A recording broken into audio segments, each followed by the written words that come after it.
کبھی کبھی لگتا ہے بابا مجھے چھوڑ کر کیسے جا سکتے ہیں۔ شوق، کبھی مجھے یقین ہی نہیں آتا، میں مانتی نہیں کہ وہ مر بھی سکتے ہیں۔ میں سب کچھ جانتی ہوں بھی انکار کرتی رہتی ہوں، انکار، پھر بارگننگ، پھر ڈپریشن، پھر قبولیت، ہر دن ایک نیا سٹیج، اور ہر اگلے دن اس سٹیج سے نہ نکل پانا۔ اس کی سرخ آنکھوں سے پانی بہنے لگا۔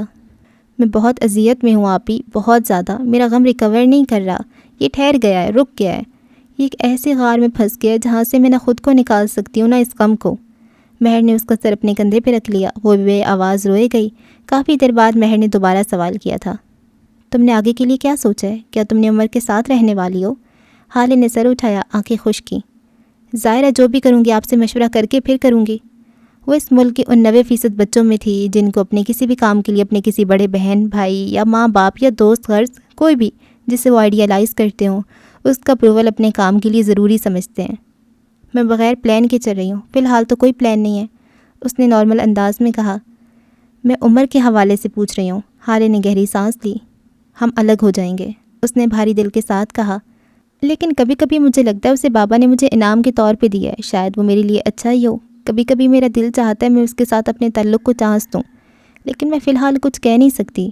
اس نے کہہ کر مہر ماہ کو دیکھا۔ وہ مضحکہ خیز نظروں سے اس کو دیکھتی رہی۔ حالے کو اس کی نظروں میں حقارت محسوس ہوئی۔ تم اب بھی فیری ٹیلز میں رہتی ہو حالے، آئی کانٹ بلیو یو، وہ بھی یقینی سے کہہ رہی تھی۔ تم ایک مشکوک کردار کی عورت ہو۔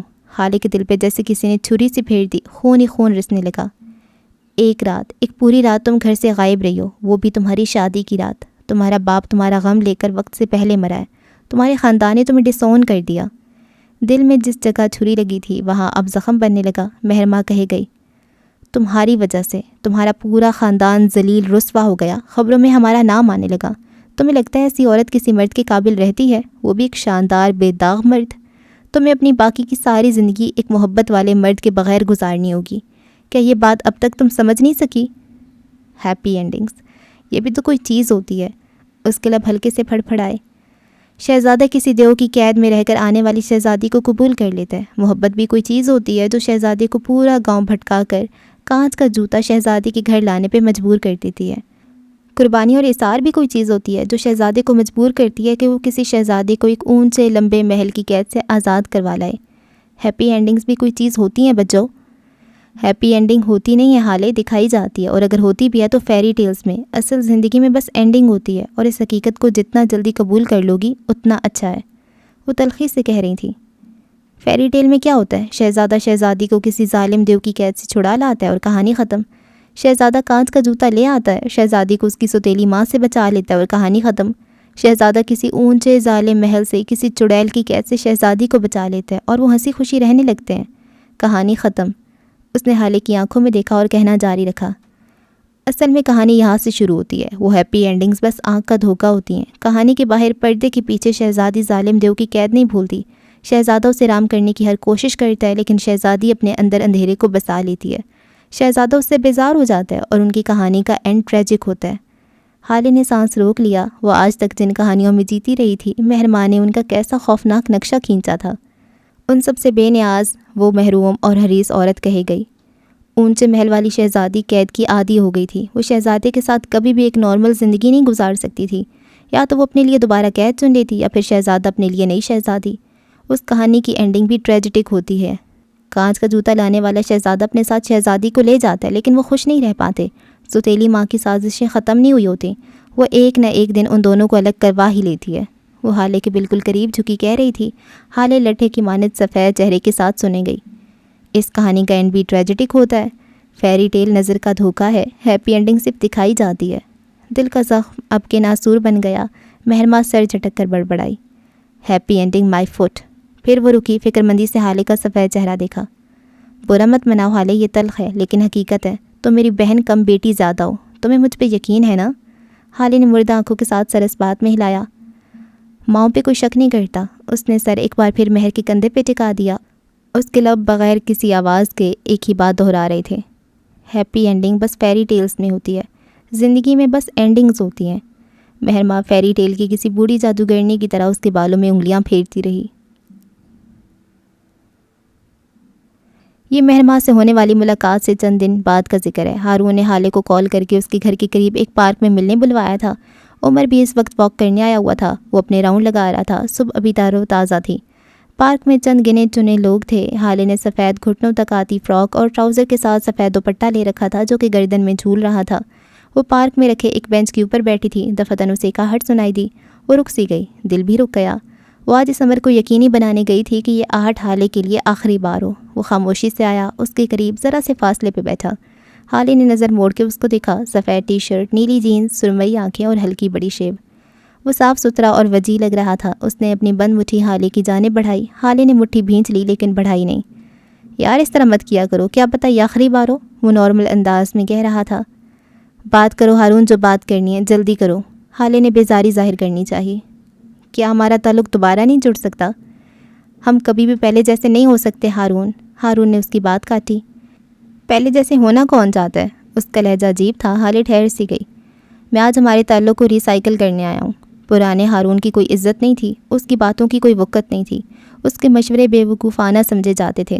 اس کو بھری محفل میں اصلاح کے نام پہ آکورڈ فیل کروایا جاتا تھا. مذاق کے نام پہ اس کا مذاق اڑایا جاتا تھا. وہ تعلق ٹاکسک تھا.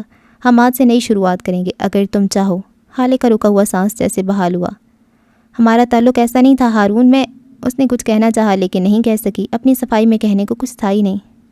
میں ٹاکسک نہیں ہوں. وہ مارے شوقے بس یہی کہہ سکی. آنکھیں بے یقین تھیں. برا ہونا برا نہیں ہوتا، برا رہنا برا ہوتا ہے. ہمارے تعلق میں تم نے ہمیشہ اصلاح کے نام پہ مجھے ذلیل کیا. حالے اس کے لہجے میں شکوہ نہیں تھا نہ طنز تھا. وہ بس عام سے لہجے میں بتا رہا تھا. میرے فیصلوں کو بے وقوفانہ اور بچکانہ کہہ کر ہمیشہ مجھے دباتی رہی. قصور تمہارا نہیں ہے، قصور میرا ہے. میں دبتا رہا. ہماری دوستی میں ہمیشہ دبتا رہا. حالے کا شوق بڑھتا جا رہا تھا. وہ بار بار گردن نفی میں ہلا رہی تھی. وہ ٹاکسک نہیں تھی. امپاسبل. تم نے کہا بولو تو ہارون بولا. تم نے کہا چپ رہو، ہارون چپ رہا. تم نے کہا لڑو، میں لڑا. تم نے کہا ہنسو، میں ہنسا. میں کٹ پتلی بنتے بنتے تھک گیا ہوں حالے. اب مجھے اس تعلق میں عزت چاہیے، مقام چاہیے. تم میرے لیے قیمتی ہو. ہر ایک سے زیادہ تمہاری دوستی قیمتی ہے. میں تمہارا دوست ہوں. میں تمہاری اصلاح کرنا چاہتا ہوں. میری باتوں پہ غور کرو حالے. کیا تم ایسی نہیں ہو؟ حالے کی آنکھوں میں آنسو جمع ہونے لگے. اس کی آنکھوں کے آگے کچھ منظر ابھرے.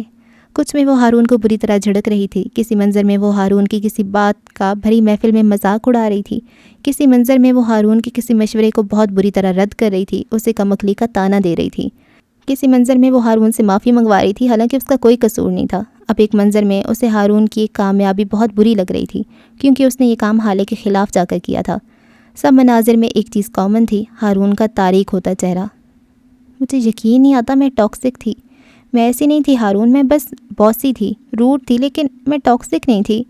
میں ایسی کیسے ہو سکتی ہوں؟ شوق کا اگر کوئی پہاڑ تھا تو وہ آج حالے کے سر پہ آ کر گرا تھا. عمر نے ذرا دور کھڑے ہو کر ان کو دیکھا تھا. اب اگر ایک بندے نے بغیرت بن کر اپنی بیوی سے بات کرنے کی اجازت دے دیا تو اگلے کو بھی ذرا شرم آنی چاہیے. بات مختصر کرو یار. وہ اپنی جگہ پہ کھڑا بری طرح جل بھن رہا تھا. ہارون کہہ رہا تھا اس دن جو کچھ بھی ہوا وہ کوئی انتقام نہیں تھا. میں نے کچھ بھی جان بوجھ کر نہیں کیا تھا. حالے کی آنکھوں میں زخمی پن دوڑ گیا. تم سچ بتا سکتے تھے ہارون. تمہیں سچ بولنا چاہیے تھا. تم نے میرے ساتھ بہت غلط کیا، بہت غلط.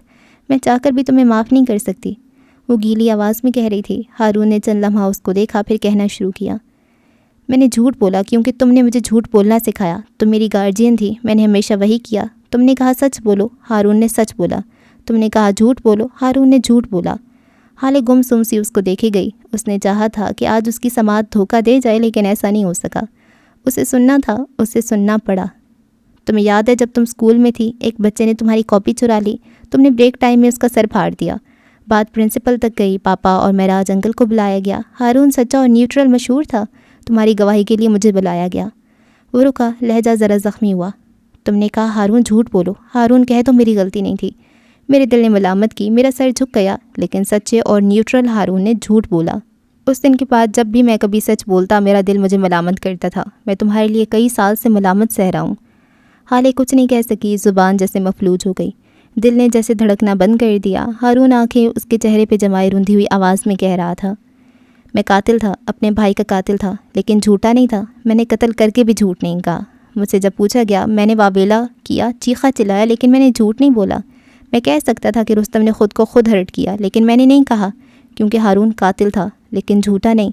ہم کالج میں تھے. میڈم نے کسی بات پہ ہم دونوں کو جھڑک دیا. تم نے رات کے 12 بجے گاڑی نکالی. ہم پرنسپل کے گھر کے باہر گئے اور تم پورے 1 گھنٹے تک اس کے گھر کے باہر ہارن بجاتی رہیں.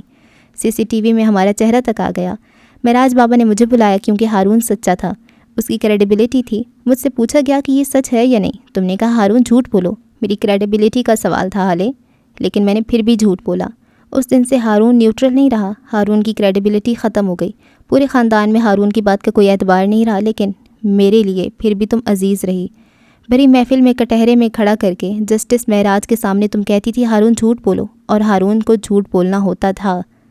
وہ رکا، حلق میں کچھ اٹکا، حالے پتھرائی آنکھوں سے اس کو دیکھتی رہی۔ اس کی آنکھیں ساکت تھیں، جسم ساکن۔ تم نے اس دن بھی کہا ہارون سچ بولو، اور میں نے جھوٹ بولا کیونکہ مجھے یہی سکھایا گیا تھا، کیونکہ تم نے ہمیشہ مجھ سے جھوٹ بلوائے تھے۔ میں دور تھا، مجھے حالات کا اندازہ نہیں تھا۔ کیا میں تمہاری شادی کی پہلی صبح کسی کو یہ بتا سکتا تھا کہ تم 1 ماہ قبل کسی زخمی کو رات کے 3 بجے ہسپتال لے گئی ہو؟ وہ نرمی سے پوچھ رہا تھا۔ ہم جتنے مرضی لبرل صحیح، کیا تمہارا سسرال اس بات کو مثبت انداز میں لیتا؟ میں نے تمہارے لیے ہمیشہ جھوٹ بولے، لیکن ان سب جھوٹوں سے تمہیں فائدہ ہوا تو ہارون اچھا تھا، دوست تھا، لیکن جب میرے ایک جھوٹ سے تمہیں نقصان پہنچا تو ہارون برا ہو گیا، اس سے تعلق ختم ہو گیا۔ حالے کی ساکت ہوئی آنکھوں سے ایک آنسو گرا۔ جھوٹ بلوانا اگر تمہارا قصور تھا تو جھوٹ بولنا میرا گناہ، لیکن یہاں تمہیں الزام دینے نہیں آیا، نہ خود کو شرمندہ کرنے آیا ہوں۔ میں یہاں تمہاری اور اپنی اصلاح کرنے اور اپنے تعلق کو ری سائیکل کرنے آیا ہوں، اور آج میں آخری بار آیا ہوں۔ یہاں حالے کا دل رک سا گیا تھا۔ میں تمہاری طرف مٹھی بڑھاؤں گا، اگر تم نے بڑھا لی تو ایک نیا تعلق بنائیں گے، لیکن اگر نہیں بڑھانا چاہتی تو۔ وہ اٹھ کھڑا ہوا، حالے نے اس کو نہیں دیکھا، وہ نیچے گھاس کے ٹکڑے کو دیکھتی رہی۔ میں تمہاری خواہش کا احترام کروں گا ہارون، شاید آج کے بعد تمہیں نظر نہیں آئے گا، تم چاہو گی تب بھی نہیں۔ کچھ ناراضگیوں کو موت سے پہلے ختم ہو جانا چاہیے، مرنے کے بعد ان کا ختم ہونا مجبوری ہوتی ہے، زندگی میں ان کا ختم ہونا محبت ہوتی ہے۔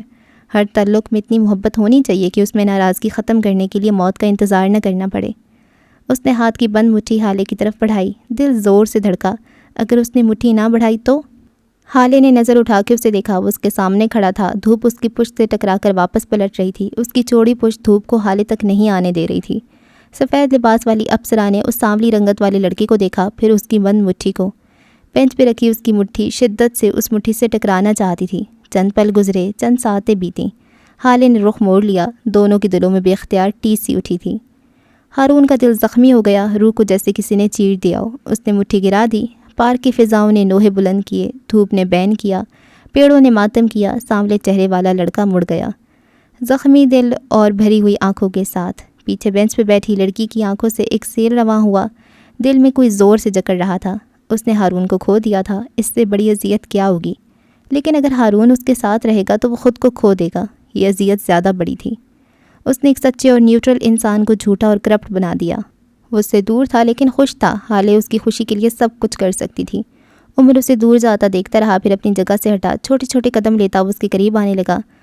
سفید شرٹ والا لڑکا پارک کا جنگلہ پار کرتا روڈ پہ آ گیا، وہ شکستہ قدموں سے اپنی گاڑی کی طرف جا رہا تھا، آنکھیں برسنے کو بےتاب تھیں۔ اس کے اور حالے کے درمیان بس یہی ایک جنگلہ تھا، اس جنگلے کے پار سڑک تھی۔ وہ اپنی گاڑی کو دیکھتا باہر آیا، تبھی اسی لمحے اس نے ایک تیز رفتار گاڑی کو اپنے بالکل قریب آتے دیکھا۔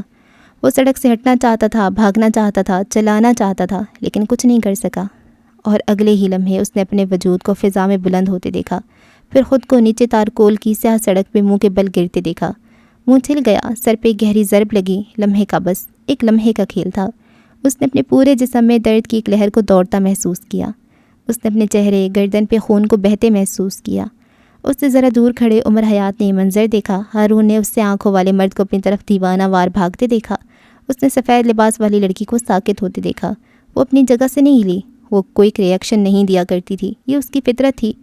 سڑک خون سے تر ہوتی جا رہی تھی، جسم اور سر میں تکلیف بڑھتی جا رہی تھی، اسے لگا تھا یہ موت ہے، یہ واقعی موت تھی۔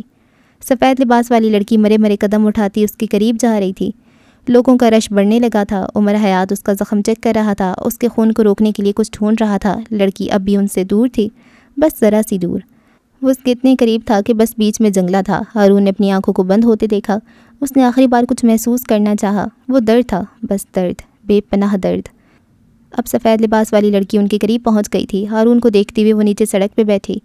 اس لڑکی کی سفید شرٹ سرخ ہو گئی تھی، ہارون اب اسے اٹھا رہا تھا، وہ اسے اپنے ہاتھوں میں اٹھا رہا تھا۔ وہ ایمبولینس کا انتظار نہیں کر سکتا تھا، لوگ مدد نہیں کر رہے تھے، لوگ ویڈیو بنا رہے تھے۔ لڑکی اب بھی سڑک پہ بیٹھی اس خون کو تک رہی تھی، ساکت، سن۔ سیاہوں والا مرد اس سفید شرٹ والے لڑکے کو اپنی گاڑی کی پچھلی سیٹ پہ لٹا رہا تھا، وہ بار بار اس کا زخم چیک کر رہا تھا، خود کو تسلی دے رہا تھا۔ اس کے ساکت ہوئے وجود کو تسلی دے رہا تھا۔ زخم گہرا نہیں ہے، تم بچ جاؤ گے، وہ دوہرا رہا تھا۔ لڑکی اب بھی سڑک پہ بیٹھی تھی۔ سیاہ آنکھوں والا مرد واپس آیا، اس کے آگے ہاتھ پھیلایا۔ وہ ذلت میں تھا، وہ پریشان تھا۔ لڑکی نے آنکھیں اٹھائیں، اس کی آنکھوں میں گہرا کرب تھا۔ کیا وہ مر جائے گا؟ اس نے بے تاثر لہجے میں ایک ہی سوال پوچھا۔ مرد جھکا، اسے کندھے سے پکڑ کر اٹھایا، اس کی آنکھوں میں دیکھا۔ وہ بچ جائے گا۔ یقین دہانی کروائی گئی۔ سفید لباس والی لڑکی نے یقین کر لیا۔ اسے اب اس مرد کی باتوں پہ یقین آ جاتا تھا۔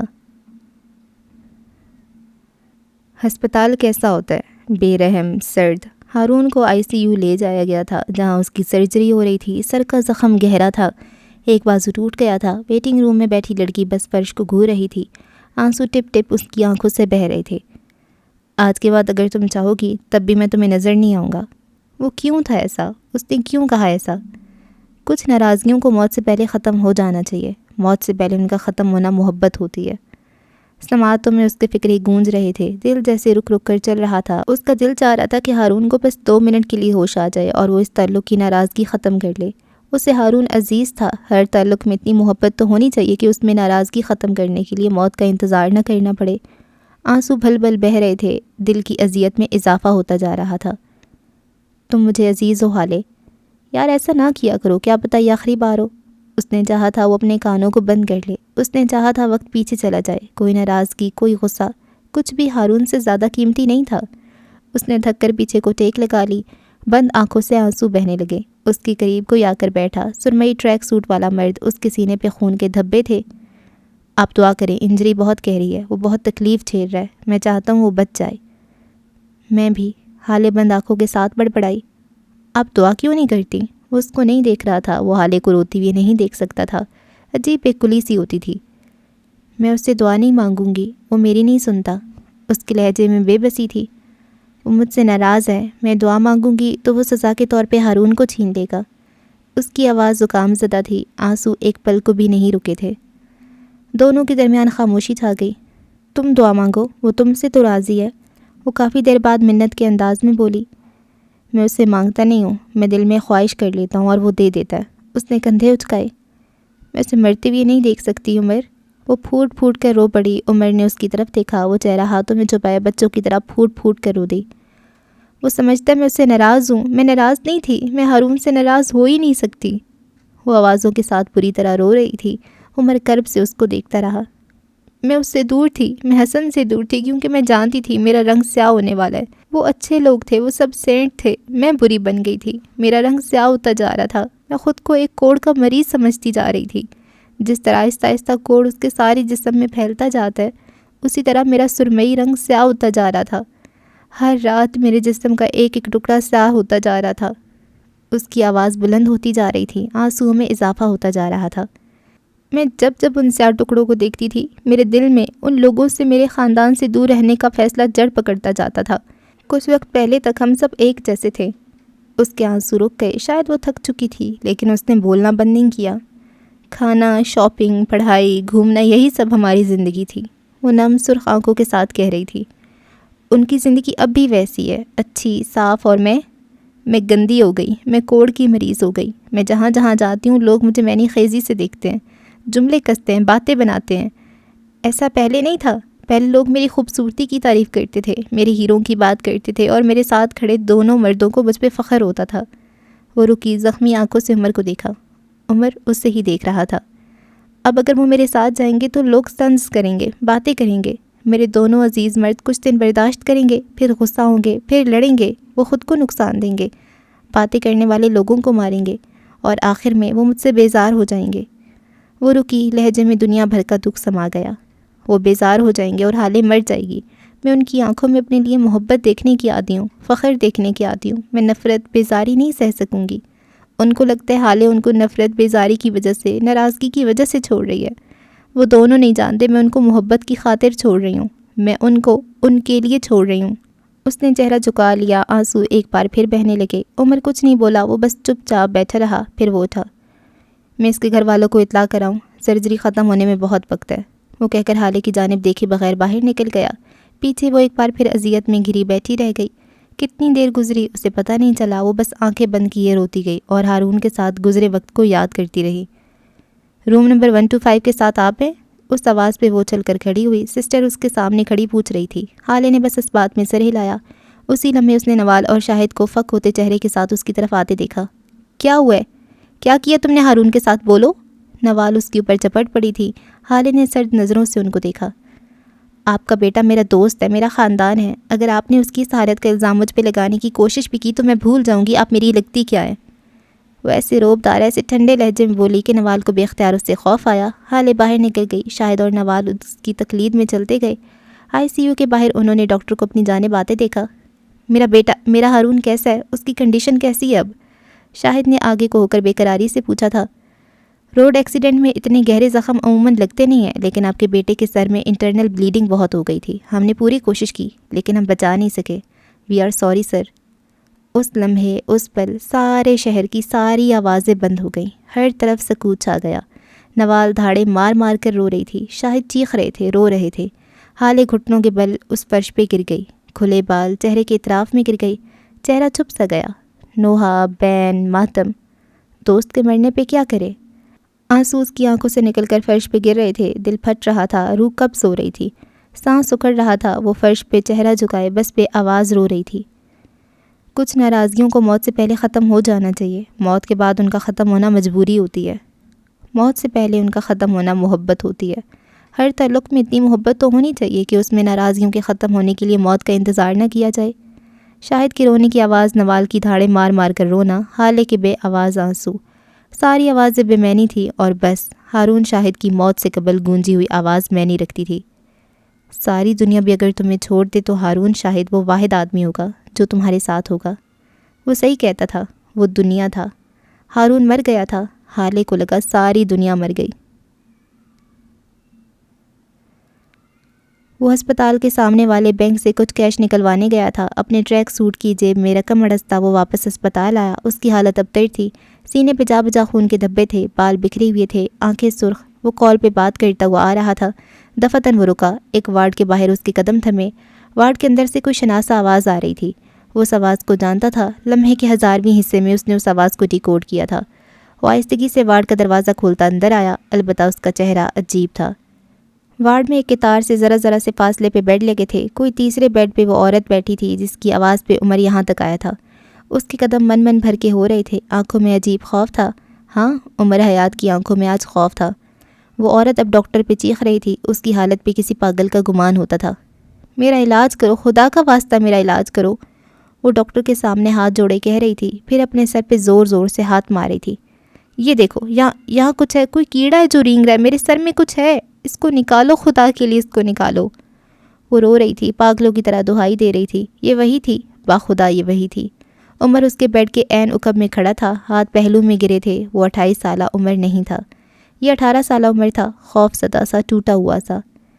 دیکھی بی بی، آپ کا سارا علاج ہو چکا ہے، ہر طرح کے ٹیسٹ کر کے دیکھ لیے، کوئی مرض کوئی بیماری ہے ہی نہیں، ہم علاج کرے تو بھلا کس مرض کا؟ وہ بیزاری سے کہہ رہے تھے۔ اتنے بڑے ہسپتال کا اتنا کوالیفائڈ ڈاکٹر ایک عورت کی بیماری کیوں نہیں سمجھ رہا؟ عمر ساکت قدموں سے آگے آیا، اس عورت کے بالکل سامنے آ کر کھڑا ہوا۔ اب کی عورت نے نظریں اٹھا کے اس کو دیکھا تھا۔ عمر اسے دیکھے گیا، اس کے لب آہستگی سے پھڑ پڑائے۔ زری خالہ؟ اس کی آنکھیں بے یقین تھیں، یہ وہ عورت نہیں تھی، یہ اس کی زری خالہ ہو کر بھی ویسی نہیں تھی۔ بکھرے بال، اجڑا ہولیا، آنکھوں کے نیچے سیاہ ہلکے، زرد پیلی پھٹک رنگت۔ تم عمر ہو نا؟ اس کو دیکھتی ہوئی اٹھ کھڑی ہوئی، آنکھوں میں شناسائی ابھری۔ عمر، تم عمر ہو؟ دیکھو میں تمہاری خالہ ہوں، میں زری ہوں، ادھر دیکھو بچے۔ اس کے چہرے کو ہاتھ کے پیالے میں بھر کر پوچھ رہی تھی۔ عمر کی سماعتوں میں کوئی اور فکرے گونج رہے تھے۔ تمہاری ماں تمہیں کچرے کے ڈھیر سے اٹھا کر لائی تھی، اس کا مقصد تمہیں پالنا نہیں تھا؟ عمر دیکھو، یہ ڈاکٹر میرا علاج نہیں کر رہا، میرے سر میں کیڑے رینگ رہے ہیں، عمر دیکھو۔ جب محلے والوں نے تمہاری ماں سے تمہیں نکالنے کو کہا تب وہ ضد میں آ گئی۔ بچے، وہ ضدی عورت ہے، اس نے تمہیں ضد میں اپنے پاس رکھا، اسے تم سے کوئی محبت کوئی لگاوٹ نہیں تھی، وہ بس ضدی تھی۔ عمر دیکھو، میں تمہاری خالہ ہوں، تمہاری ماں ایک ضدی عورت، میرا علاج تمہاری ماں نے تمہارے ساتھ زیادتی کی، میرے سر میں کیڑے، تمہاری ماں تمہیں کہیں اور لے کر جا سکتی تھی تمہاری تربیت تعلیم کے لیے، لیکن وہ ایک ضدی عورت تھی، اسے محلے والے کو دکھانا تھا کہ وہ۔ منظر گڈ مڈ ہونے لگے، آوازیں مکس اپ ہونے لگیں، عمر کا چہرہ خوف سے سفید پڑنے لگا۔ وہ بس ساکن کھڑا رہا، اس نے سانس تک روک رکھی تھی۔ زیادتی کا الزام، اس کی ماں کو گالیاں بکتے لوگ، جنونیوں کی طرح لوگوں کو مارتا عمر، خون سے تر اس کے ہاتھ، انسانیت سے خالی دل۔ یکدم وہ پیچھے ہٹا، زری کے ہاتھ ہوا میں معلق رہ گئے۔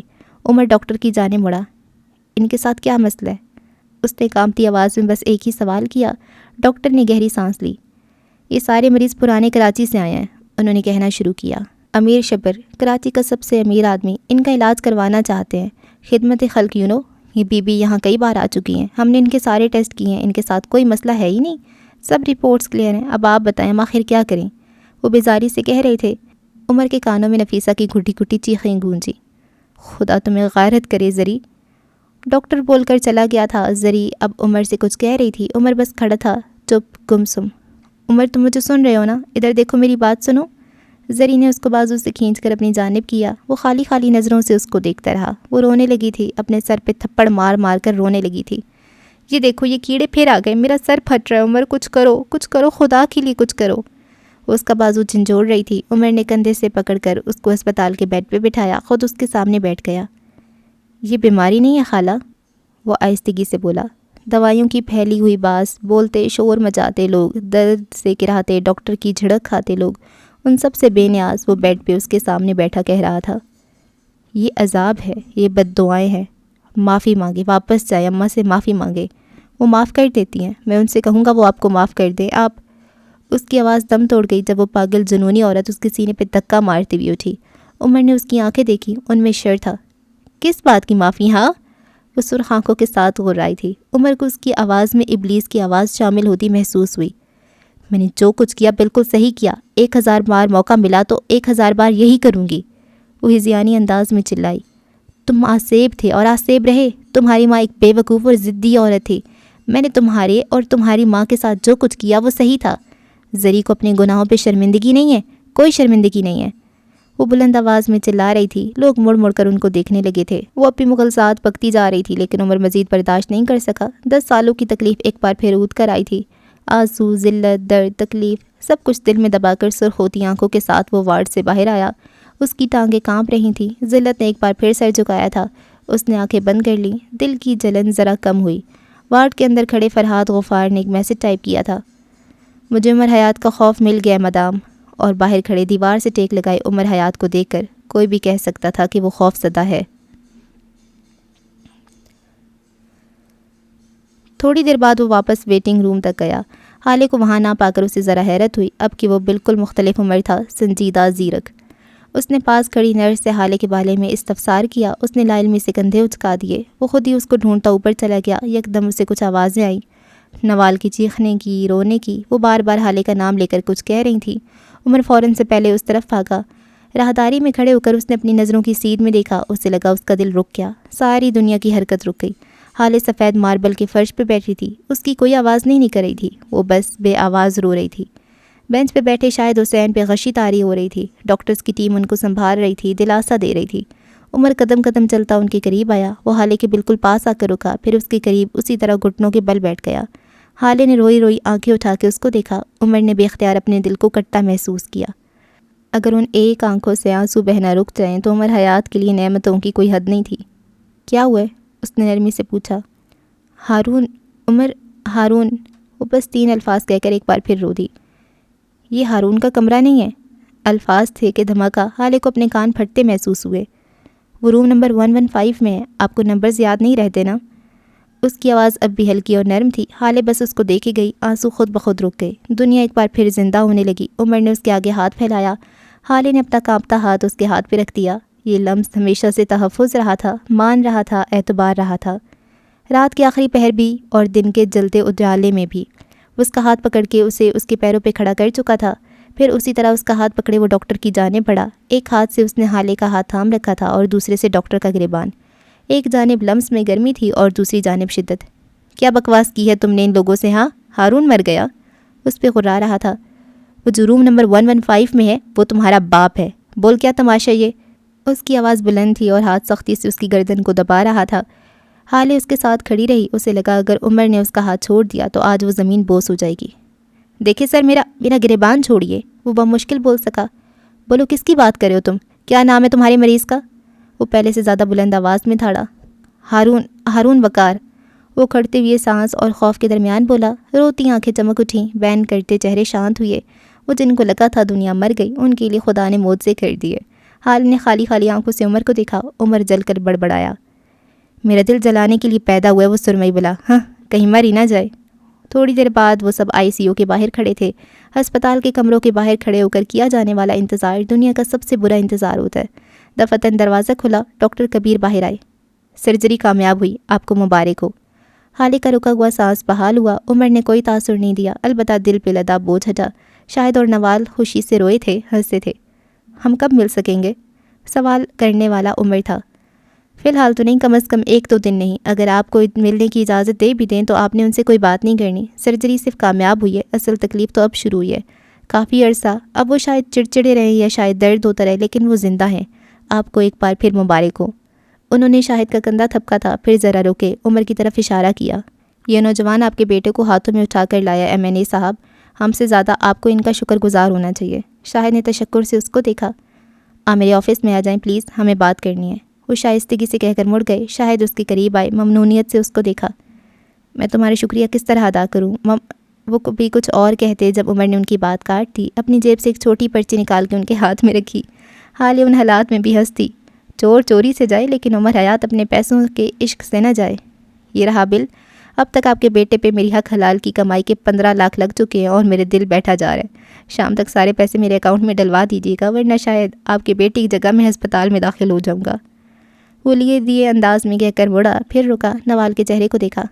آئندہ میری بیوی سے اس لہجے میں بات مت کیجیے گا۔ میری بیوی کو تانا دینے کی بجائے بہتر ہے کہ آپ اپنے بیٹے کو سڑک کراس کرنا سکھائیں۔ نہ زیادہ نرم، نہ کوئی بدتمیزی۔ وہ نارمل انداز میں کہہ کر اب کے حالے کی طرف مڑا۔ آپ میرے ساتھ آئیں گی یا اس انوکھے لاڈلے کے دیدار کا شرف حاصل کرنے کے بعد آئیں گی؟ اس نے گویا کوئلے چبا رکھے تھے۔ حالے مسکراہٹ دبائے اس کے ساتھ چل دی۔ پیچھے شاہد اور نوال حق تک کھڑے رہ گئی۔ کافی دیر بعد شاہد کی ہلکی سی آواز آئی تھی، یہ ہارون کا دوست ہے یا دشمن؟ یہ رقیب ہے، نوال نے وثوق سے کہا۔ راہداریوں کے پار وہ اب بھی جلا کٹا لگتا تھا۔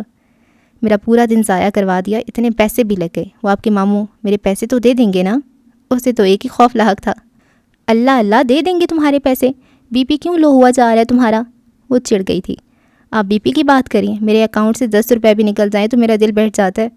وہ گاڑی کا دروازہ کھول کر اندر بیٹھتی ہوئی کہہ رہا تھا۔ حالے نے جواب نہیں دیا۔ وہ اندر بیٹھی سر کو سیٹ کی پشت سے ٹکا دیا۔ ہارون زندہ تھا، اس سے بڑی اسودگی کیا ہو سکتی ہے؟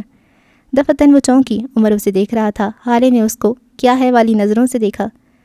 جو باتیں آج اپنے ویٹنگ روم میں کہیں، وہ کوڑ کے مریض اور خاندان سے دوری، یہ سب آپ سے کس نے کہا؟ وہ سنجیدہ تھا، حد درجہ سنجیدہ۔ حالے کو وہ عجیب لگا۔ چند لمحہ قبل والا عمر اور یہ عمر، ان دونوں میں کتنا فرق تھا۔ حالے میں کچھ پوچھ رہا ہوں، اب کہ وہ ذرا زور سے بولا۔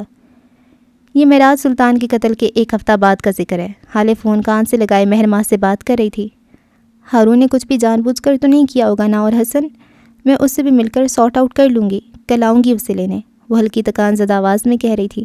تمہارے دماغ خراب ہے؟ تم کیا چاہتی ہو کہ معراج بابا مر گئے تو اب حسن اور ہارون کو بھی مار دو؟ اس نے جھڑکا تھا۔ میں ایسا کیوں چاہوں گی؟ میرا یہ مطلب نہیں تھا۔ وہ حیران تھی، لیکن وہ مہر کو کچھ نہیں کہہ سکتی تھی۔ وہ اس کے اپروول کے لیے کچھ بھی کر سکتی تھی۔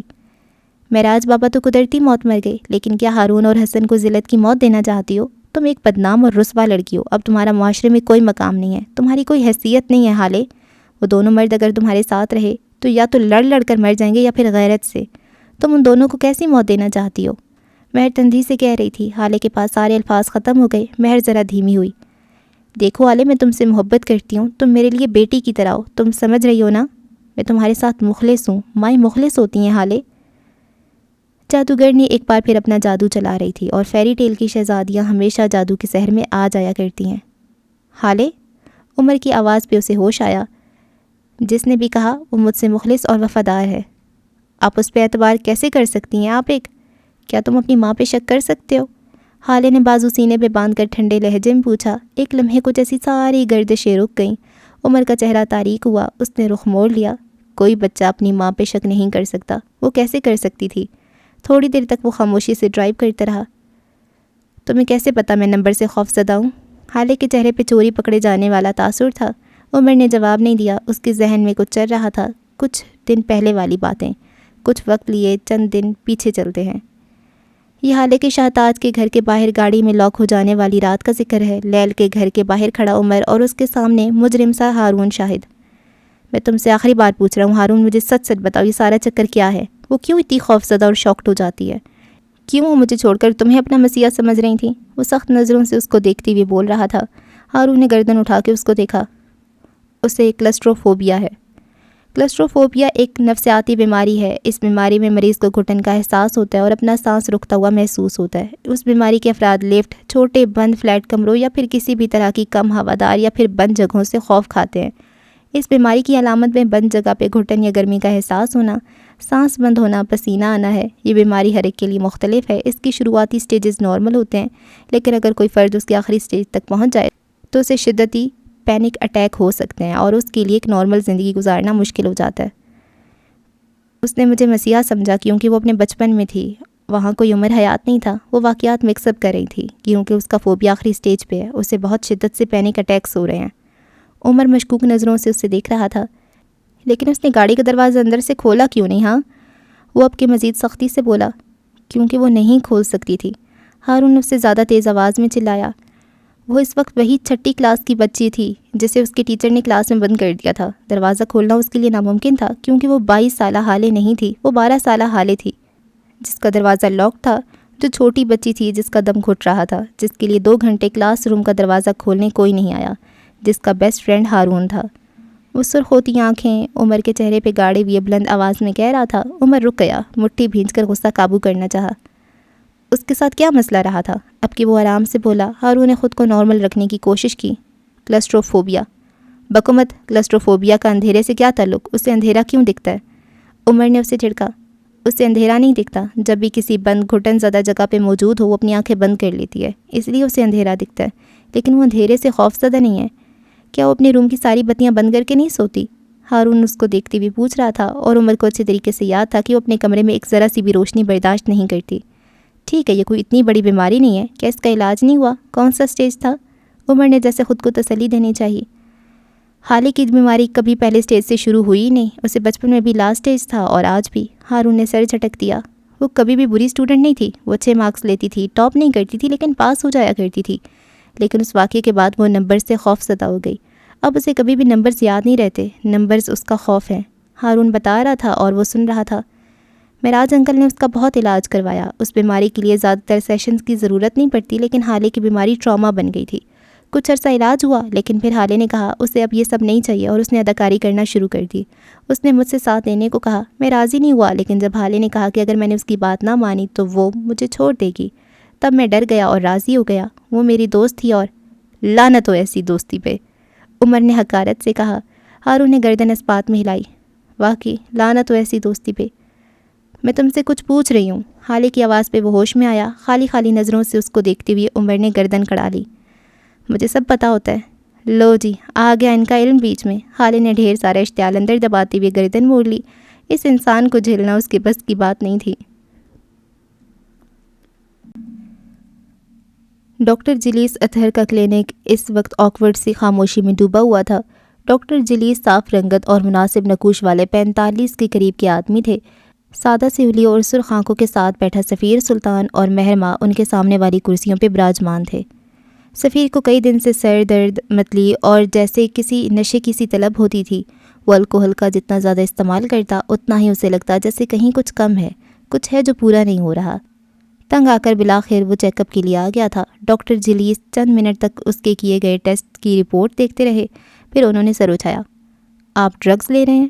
انہوں نے ٹھنڈے لہجے میں پوچھا، ایک پل کو جیسے سب کچھ ساکت ہو گیا ہو۔ کلینک کے صوفے، ڈاکٹر کے حکم میں رکھی سجاوٹی الماری، سبز دیواریں، ہر ایک نے جیسے منہ پہ ہاتھ رکھ لیا ہو۔ کیا مطلب؟ سفیر مارے شوق کے بس 2 ہی لفظ بول سکا۔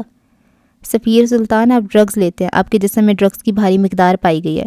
تقریباً 1.5-2 ماہ سے آپ ڈرگز لے رہے ہیں اپنی ڈرنک کے ساتھ، لیکن شاید کبھی کسی دن آپ خود کو روکتے ہوئے ڈرگز نہیں لیتے اور اسی دن آپ کے جسم میں بے چینی، بے سکونی رہتی ہے۔ وہ بول رہے تھے اور مہرماں دم سادھے ان کو سنے جا رہی تھی۔ یہی حالت سفیر کی تھی۔ سفیر سلطان اور ڈرگز، امپاسبل۔ آپ ایک کام کریں، اگر آپ واقعی سے چھوڑنا چاہتے ہیں تو میں آپ کو کچھ دوائیں، کچھ تجاویز دیتا ہوں، آپ ان پہ عمل کریں، دیکھیں یہ آپ کا زندگی کی طرف قدم ہے۔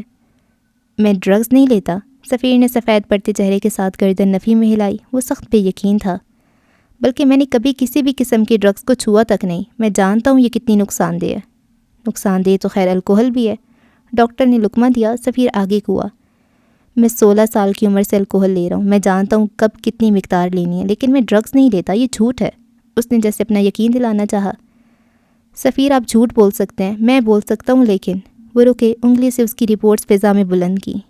رپورٹس جھوٹ نہیں کہتی، آپ ڈرگ لیتے ہیں اور یہ بات یہ رپورٹس کہہ رہی ہیں، میں نہیں۔ سفیر بے دھم سا ہو کر پیچھے کو ہوا۔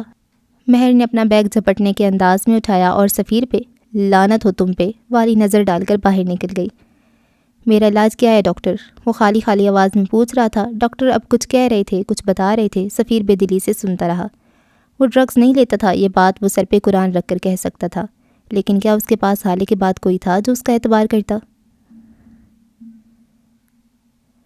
کراچی کا موسم آج ابر آلود تھا، آسمان پہ ہلکے ہلکے بادل تھے، حبس اور بوجھل پن آج بھی پہلے جیسا تھا۔ وہ گھر سے ایک ضروری کام کہہ کر باہر نکلا تھا، اب کہ اس کا حلیہ مختلف تھا، سفید کف شرٹ کے ساتھ سیاہ جینس اور ماتھے پہ بکھرے بال، مہنگی رسٹ واچ، برانڈڈ جوتے اور کہیں جانے کے لیے تیار تھا، بالکل تیار۔ اس نے گاڑی نکالی اور اسے ایک انجانے راستے کی جانب موڑ دیا۔ اس کا چہرہ سنجیدہ اور اسپاٹ تھا، جس کی وجہ سے اس نے اپنی محبوب عورت کی بیزاری اور نفرت برداشت کی تھی، ان کا حساب بھی تو ہونا چاہیے نا۔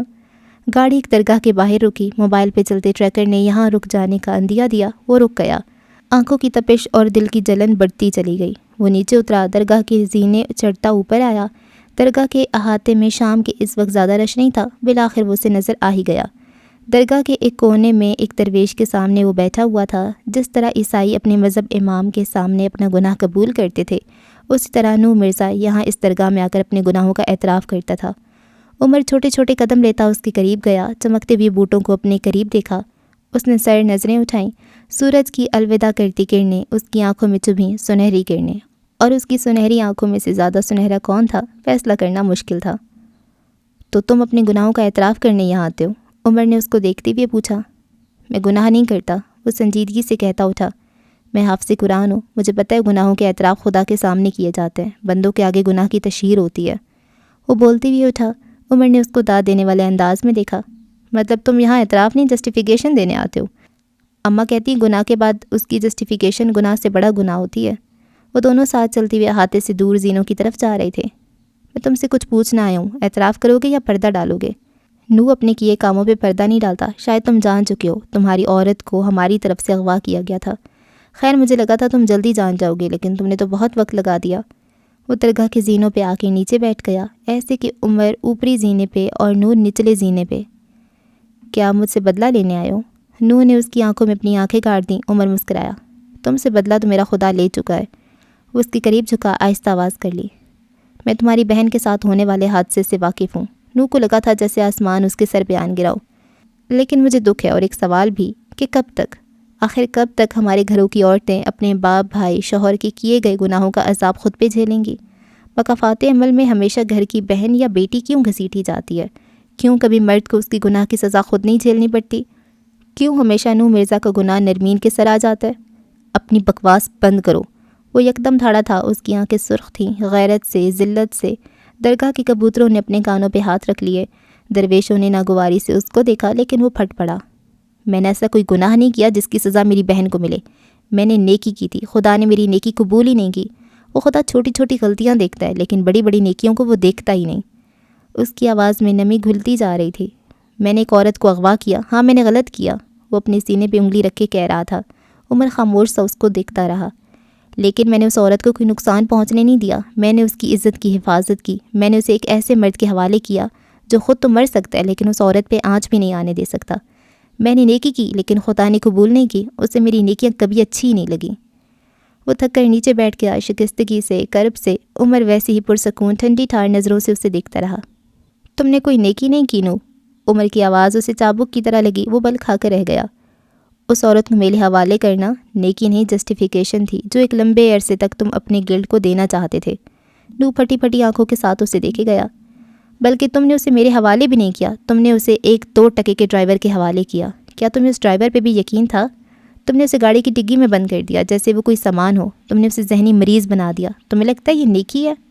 الفاظ تھے کہ سیسا، نو کو لگا وہ جل رہا ہے، پگھل رہا ہے۔ اگر تم اسے بغیر نکاح کے، بغیر کسی تعلق کے میرے حوالے بھی کرتے تو یہ نیکی نہیں ہوتی۔ میں مرد ہوں اور وہ عورت، کیا آگ کی حفاظت پیٹرول سے کروائی جاتی ہے؟ یہ سوال نہیں تھا، لیکن پھر بھی نو کو اس کا جواب نہ ہی لگا۔ تم گلٹی تھے نو، تم جب بھی گناہ کرتے ہو تم گلٹی ہوتے ہو، لیکن معافی مانگنے کی بجائے اپنی اصلاح کرنے کی بجائے تم جسٹیفیکیشن ڈھونڈتے ہو۔ اس بار تمہاری جسٹیفیکیشن میں تھا، خدا نے تمہاری جسٹیفیکیشن تمہارے منہ پہ دے ماری۔ اب اپنے گناہوں کو اون کرنا سیکھو۔ ایک عورت کے لیے ایک غیر محرم مرد کبھی بھی تحفظ نہیں ہوتا۔ وہ مرد چاہے 2 سال کا بچہ ہو یا 60 سال کا بوڑھا، وہ رہتا مرد ہی ہے اور غیر محرم بھی۔ سو آئندہ اپنی جگہ سے اٹھا۔ اپنی گناہوں میں میرا نام جسٹیفیکیشن کے طور پہ نہ لینا۔ تمہاری بہن کے ساتھ جو کچھ بھی ہوا وہ تمہارا مکافات تھا جو اس معصوم نے جھیلا۔ لعنت ہو تم پہ نوح مغل، لعنت۔ نوح نے اتنی زور سے گردن اٹھائی کہ گردن چٹکنے کی آواز آئی۔ اس نے مجھے مغل کہا؟ میں نے کئی بار سوچا میں تم سے کیسا انتقام لوں، کیا کروں، لیکن آج میں نے فیصلہ کر لیا کہ میں تم سے کوئی انتقام نہیں لوں گا اور یہی میرا انتقام ہوگا۔ تم یہی چاہتے تھے نا کہ میں تمہیں سزا دوں تاکہ تم ضمیر کی قید سے آزاد ہو سکو۔ نوح شل تھا، ساکت، اس کا چہرہ سفید پڑ رہا تھا۔ عمر اس پہ ایک آخری نظر ڈال کر نیچے اترتا چلا گیا۔ دفتن وہ رکا، نیچے سے گردن اٹھا کر اس پچھتاووں میں گھرے انسان کو دیکھا۔ خدا لا علمی ان کو دیتا ہے جن پہ اس نے کرم کرنا ہو، وہ بلند آواز میں وہیں سے پکارا۔ میں ایک عرصہ لا علم رہا کیونکہ مجھے وہ پسند کرتا ہے۔ میں سوچ رہا ہوں یہ کرم تم پہ کیوں کیا؟ تم نے مجھے لا علمی کا عذاب دیا تھا نا نوح، آج میں تمہیں علم دیتا ہوں۔ یقین مانو یہ اس سے زیادہ بڑا عذاب ہے۔ تمہاری بہن کا مجرم تمہاری ماں کے مجرم کا بیٹا ہے، تمہارے گھر کو گھر کے چراغ سے آگ لگی ہے۔ وہ کہتا ہوا باقی بچے زینے بھی طے کر گیا۔ نوح اسی طرح کھڑا رہا، برف مجسم، بے حرکت۔ اس کے کانوں میں بس ایک ہی فکرہ گونج رہا تھا، وہ میری بہن نہیں تمہاری بہن ہے۔ عمر حیات کا بنگلہ اداس تھا، سارے دن عجیب کلی میں گزرا۔ وہ ہسپتال سے آ تو گئی تھی لیکن مجال ہے جو ایک لمحہ بھی چین آیا ہو۔ اس نے کئی بار ڈاکٹر کو کال کر کے ہارون کی طبیعت پوچھی تھی۔ وہ اداس تھی، بے حد اداس۔ ساتھ ساتھ اسے بار بار ہارون کی باتیں یاد آ رہی تھیں۔ کیا وہ واقعی ٹاکسک تھی؟ کبھی اسے لگتا وہ ٹاکسک تھی لیکن اگلے ہی لمحے وہ اس خیال کو جھٹک دیتی، ہارون کو چاہیے میں جیسی بھی ہوں مجھے اسی طرح قبول کرے۔ یہ بات وہ خود کو 1000 دفعہ کہہ چکی تھی۔ اس کے موبائل پہ مہرماں کی کالز آ رہی تھیں لیکن وہ پک نہیں کر رہی تھی۔ وہ بس اپنے کمرے میں فرش پہ بیٹھی اوپر گھومتے پنکھے کو دیکھ رہی تھی۔ چپ، گمسم، دل ویران تھا، خالی تھا۔ اگر ہارون کو کچھ ہو جاتا تو وہ خود کو کس طرح معاف کرتی؟ دفتن اس کے کمرے کا دروازہ ہلکی سی چر کی آواز کے ساتھ کھلا۔ اسے پتہ تھا کون ہوگا۔ وہ اسی طرح بیٹھی رہی۔ وہ اسی صبح والے سفید لباس میں تھی، خون کے دھبے دامن پہ لگے ہوئے تھے، بال الجھے بکھرے ہوئے۔ نہ جانے اس کے بکھرے بال دیکھ کر عمر حیات کو انہیں سنوارنے کا خیال کیوں آتا تھا۔ وہ خاموشی سے اس کی الماری کی طرف گیا، لباس الٹ پلٹ کیے، پھر ایک جوڑا نکالا، انہیں قدموں واپس آیا، اس کے قریب پنجوں کے بل بیٹھا، لباس اس کی گود میں دھر دیا۔ جائیں چینج کرائیں، وہ نرمی سے بولا۔ حالی نے خالی خالی آنکھوں سے اس کو دیکھا، ان میں سوال تھے، شکوے تھے، بہت کچھ اور بھی تھا۔ عمر نے محض پلکیں جھپکا کے اسے تسلی دی، جیسے کہہ رہا ہو وہ سارے جواب دے گا۔ وہ بے دلی سے اٹھی، جوڑا ہاتھ میں پکڑے واش روم میں گھس گئی۔ 15 منٹ بعد وہ سادہ سے سرمئی جوڑے میں ملبوس باہر آئی، گیلی لٹیں ٹاول سے ڈھک رکھی تھی۔ شاید عمر کسی کام سے باہر گیا تھا، اسی لمحے وہ خود بھی واپس آ گیا۔ اس کے ہاتھ میں ٹرے تھی جس میں ایک چاکلیٹ کیک رکھا تھا۔ تمہارا برتھ ڈے ہے؟ وہ بھی اختیار پوچھ بیٹھی۔ عمر ہنس دیا۔ اگر ہوتا بھی تو آج مناتا نہیں۔ کیوں؟ سرمئی بلے کے سوئم کے گزرنے کا انتظار کرتا۔ وہ بولتی ہوئی آیا، کیک بیڈ کے عین بیچوں بیچ رکھا۔ زیادہ دیر تک اگر بال ٹاول میں لپیٹ کر رکھو تو روکھے اور خشک ہونے لگتے ہیں۔ وہ کیک رکھ کر حالے کو دیکھتے ہوئے بولا، تمہیں بہت پتہ ہے۔ اس نے طنز کیا، البتہ بالوں سے ٹاول نکال لیا۔ میرے حسین ریشمی اور چمکدار بالوں کا یہی تو راز ہے، وہ ایک شان سے بولا۔ حالے نے گہرا سانس لیا۔ یہ سیلف آبسیسڈ آدمی۔ آپ جانتی ہیں ٹاکسک تعلق کیسا ہوتا ہے؟ وہ بیڈ پہ بیٹھا پوچھ رہا تھا۔ حالے کے بال برش کرتے ہاتھ تھم گئے۔ اس نے مڑ کر عمر کو دیکھا، وہ سنجیدہ تھا۔ حالے نے گلا تر کیا، الفاظ مجتمع کیے۔ وہ تعلق جس میں آپ پہ ہر معاملے میں زور زبردستی کی جاتی ہو، آپ کو گالیاں دی جاتی ہوں، بے عزت کیا جاتا ہو، اور اس نے الفاظ ڈھونڈنے چاہے لیکن نہیں ملے۔ مجھے نہیں پتہ، وہ چڑ گئی، پھر واپس بیڈ تک آئی۔ کیا تمہیں پتہ ہے؟ عمر نے اس کو نہیں دیکھا۔ اس نے کیک کا ایک موٹا سا پیس نے کاٹا اور اس کے سامنے کیا۔ وہ میٹھا نہیں کھاتی تھی، چاکلیٹ تو کبھی نہیں، لیکن اس نے تھام لیا، نہ چاہتے ہوئے بھی۔ ٹاکسک تعلق وہ ہوتا ہے جس میں ہمیشہ آپ یا آپ کا دوست، پارٹنر ہر وقت آپ کی خامی کی بات کرتے رہیں، کبھی آپ کو آپ کی اچھی بات پہ داد نہ دیں، کبھی بھی کسی بھی اچھے کام پہ آپ کی تعریف نہ کریں۔ آپ ایسی تھیں؟ حالے نے کیک کا ایک چھوٹا سا کونا دانتوں سے کترا، پھر ایک بڑا حصہ، پھر ایک اور بائٹ۔ دیکھتے دیکھتے وہ سارا ٹکڑا کھا گئی۔ اس کا ذہن کہیں اور تھا۔ حالے یہ دیکھو، میں نے کوئز کمپٹیشن میں فرسٹ پرائز لیا ہے۔ وہ یونیورسٹی کی راہداری میں تھے۔ ہارون بھاگ کر بمشکل اس کے قریب پہنچا تھا۔ حالے نے ایک نظر اس کے گلے میں پڑے میڈل کو دیکھا، پھر اس کے خوشی سے تمتماتے چہرے کو۔ اس نے ہارون سے اس مقابلے میں حصہ نہ لینے کو کہا تھا، لیکن اس نے لیا اور اب وہ فرسٹ آیا تھا۔ حالے کو نہ جانے کیوں اس کی خوشی بری لگی۔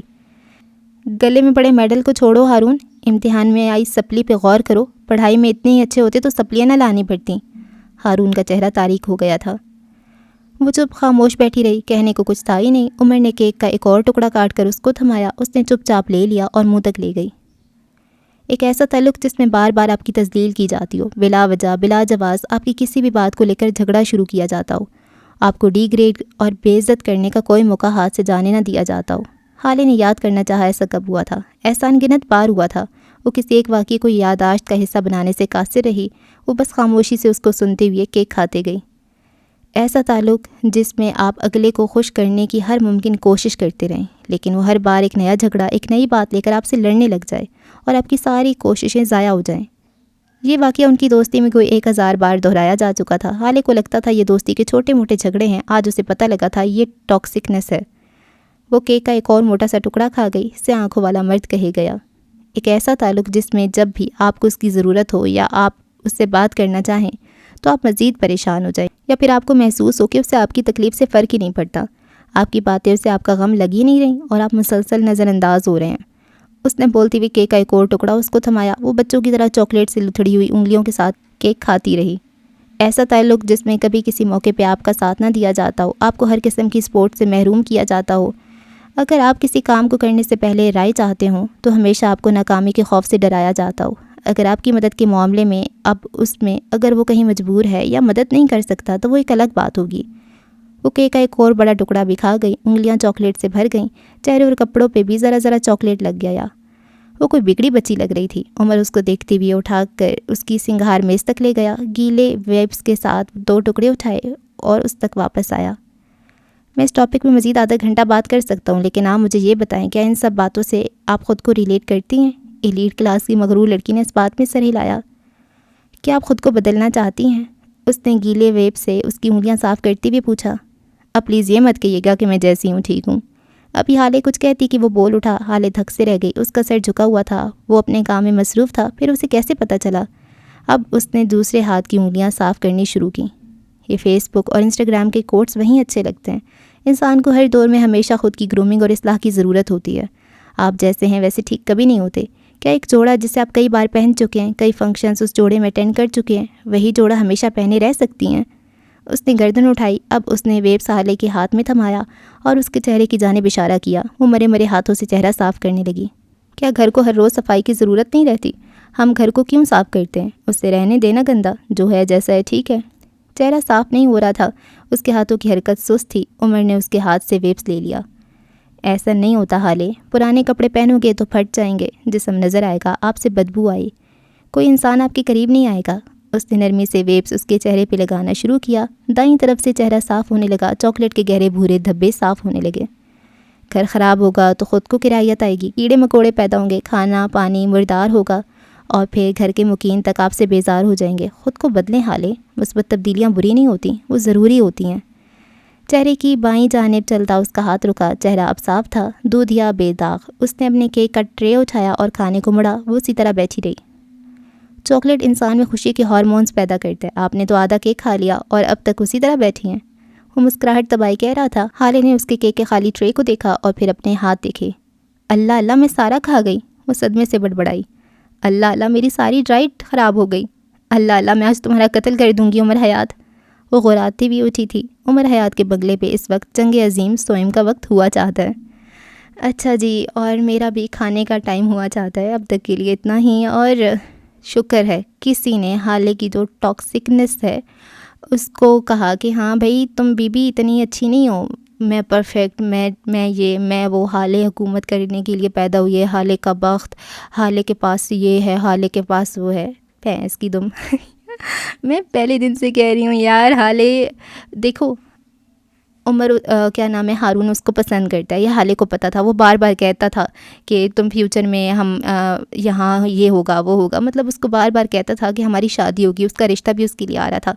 حالے کو وہ اس لحاظ سے پسند نہیں تھا کہ وہ اس کے ساتھ شادی کبھی بھی کرے گی، لیکن اس نے کبھی بھی اس کو کلیئر نہیں کیا، اس کو کبھی بھی نہیں کہا کہ یار ایسا نہیں ہے، ایسے مت کہو، میں تمہیں انٹرسٹڈ نہیں ہوں۔ اس نے اس کو ایز اے رکھ ہی رکھا کہ پسند کرتا ہے تو کرتا رہے نا، یہ تو زیادہ اچھی بات ہے. کوئی آپ کو پسند کرے، آپ کے ساتھ رہ رہا ہے، آپ اس کو اپنی مرضی سے یوز کرے جا رہے ہو دوستی کے نام پہ. تو یہ پہلے دن سے ہی میں کہہ رہی تھی کہ یہ حالے کی یہ بات مجھے اچھی نہیں لگ رہی. وہ اس کو صحیح سے کلیئر کیوں نہیں کر رہی. اور جب اس کو پتہ چلتا ہے کہ سفیر کے ساتھ وہ جب انٹرسٹڈ ہو جاتی ہے اور ان کا ہو جاتی ہے، بات چلنے لگ جاتی ہے، تو ہارون اپنے گھر میں بہت روتا ہے. اور وہ وہاں پہ جا کے اس کو صحیح کھری سنا کے آتی ہے کہ تم اپنی عزت نہیں کرتے، تم یہ نہیں کرتے، تم وہ نہیں کرتے، اور خود کو کچھ بھی نہیں. اور ابھی بھی یہ حسن کے ساتھ کتنا برا کر رہی ہے. ٹھیک ہے مہر ماں تمہاری برین واشنگ کریے، لیکن تم اتنی چنی منی بچی بھی تو نہیں ہو. تمہارا بھائی اکیلا ہے، وہ ایک لائبریری میں کام کر رہا ہے، کہہ رہا ہے کہ اماں کا علاج کرانا ہے، اور تم پھر کہہ رہی ہو میرے بھائی نہیں ہو، میرے تعلقات ختم ہو گئے، مجھ سے دور رہے. وہ کہیں اتنا، وہ جس سوسائٹی میں رہتی ہے وہاں پہ تو بڑی سی بڑی باتیں بھی ہو جاتی ہیں، تو کوئی اس کو بار بار نہیں کہہ رہا. وہ خود ہر جگہ گھوم پھر رہی ہے اور بھائی کو کہہ رہی ہے میرے ساتھ نہ آنا. اور ہارون بھی اب تھوڑا عقل والا ہو گیا، کہتا ہے ریسائیکل کرنا ہے، اس کے ساتھ کرنے کیوں، چھوڑو اس کو. اور ویسے حالے کا بخت تو واقعی بڑا اچھا ہے. اور مہر ماں یار وہ کتنی ڈیش ہے، وہ اس کو ابھی بھی خراب کر رہی ہے، اس کو سب سے الگ کر رہی ہے. اس کو شاید ڈر ہے کہ یہ واپس نہ آ جائے. اگر واپس آ جائے گی تو سفیر اس کے پاس چلا جائے گا، ہے نا. اور سفیر وہ کیا کر رہا ہے، وہ ڈرگز نہیں لیتا یا لیتا ہے. اور وہ ذریعہ اس کے ساتھ بھی برا ہو گیا، یہ اچھا ہوا ہے. اور نو اب ان کا بدلہ لے گا، ہے نا، اپنی بہن کا اس سے بدلہ لے گا، یاقوت مرزا سے. ہاں، اور سب صحیح ہو رہا ہے. اچھا آہستہ آہستہ بہت سلولی صحیح ہو رہا ہے. اور آپ کو ایک میں بات بتاؤں، اس کے نا اب ٹوٹل کتنی ایپیسوڈز آئیں گی، تقریباً 7-8 ایپیسوڈز آئیں گے. تو یہ ناول تقریباً ختم ہونے والا ہے. اور فروا کو بھی اس کی کمزوری پتہ چل گئی عمر کی. اور ابھی تک یہ ہیون کے بارے میں کچھ نہیں کر رہے. شمس بھی فی الحال خاموش ہے، کچھ نہیں کر رہا. اور سفیر تو اس کے اپنے ہی مسئلے چل رہے ہیں.